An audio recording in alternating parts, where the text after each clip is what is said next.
Start. परिच्छेद. महाराष्ट्रातला कमी पावसाचा आणि म्हणून दुष्काळप्रवण भाग अशी मराठवाड्याची ओळख आहे. 2015-16 मधील दुष्काळाने ही ओळख जशी आणखी घट्ट केली, तसेच या परिस्थितीच्या संदर्भात अनेक प्रश्नही उपस्थित केले. परिच्छेद. 1972चा जनजीवन मुळापासून उखडून टाकणारा भीषण दुष्काळ पाहिलेल्या आणि त्यानंतर 2-4 वर्षाच्या अंतराने पुन्हा दुष्काळजन्य स्थितीला सामोरे जाणाऱ्या मराठवाड्याने या परिस्थितीतून काय बोध घेतला? येथील राजकीय नेतृत्वाने या समस्येतून बाहेर पडण्यासाठी कोणत्या उपाययोजना केल्या? पाण्यासाठी परावलंबी असलेल्या मराठवाड्याला खात्रीचे पाणी मिळवण्यासाठी काही विचार झाला का? उपलब्ध पाणी आणि त्या आधारे पिकांचे नियोजन करण्यासाठी शेतकऱ्यांचे मन वळवण्याचा कसा प्रयत्न झाला? शेतमजुरीवर अवलंबून असलेल्या दलित भूमिहीन मजुरांना रोजगाराची शाश्वती निर्माण करण्यासाठी काय केले गेले? निदान दुष्काळाची दाहकता कमी करण्यासाठी तरी विचार झाला का?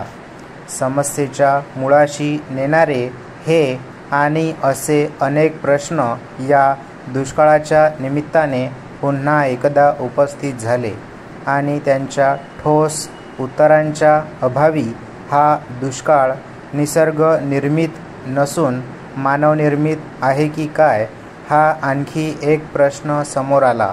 परिच्छेद. या प्रश्नांच्या पार्श्वभूमीवर 2015-16च्या दुष्काळी परिस्थितीच्या झळा आणखी दाहक वाटू लागतात. मराठवाड्यात सरासरी 800 मिलीमीटर पाऊस पडतो. राज्याच्या इतर भागांच्या तुलनेत हे प्रमाण सगळ्यात कमीच आहे. इथे वर्षागणिक पावसाचे प्रमाण कमी जास्त होते आणि 10 वर्षातून एकदा तरी दुष्काळजन्य परिस्थिती तयार होते. येथील हे पावसाचे चक्र लोकांच्या परिचयाचे झाले आहे. त्याच्याशी जुळवून घेण्याची सवय लोकांच्या अंगवळणी पडलेली आहे. 2015च्या पावसाळ्यातही अपेक्षित सरासरीपेक्षा 40 ते 50% कमी म्हणजे निम्मा पाऊस झाला. पण सलग 4 वर्षे पावसाने ओढ दिल्याने परिस्थिती अधिक बिकट झाली. पुढच्या पावसाला अजून बराच अवकाश असतानाच उपलब्ध जलसाठे कोरडे होऊ लागले होते. सरणाऱ्या प्रत्येक दिवसागणिक पाण्याची टंचाई अधिकाधिक तीव्र होऊ लागली होती. परिच्छेद. मराठवाड्यातील बहुसंख्य शेतकरी हे लहान व मध्यम जमीनधारक आहेत.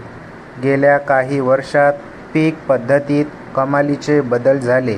पूर्वी जेथे ज्वारी, बाजरी, डाळी ही पिके प्रचलित होती, तेथे आता सोयाबीन, कापूस ही पिके आली.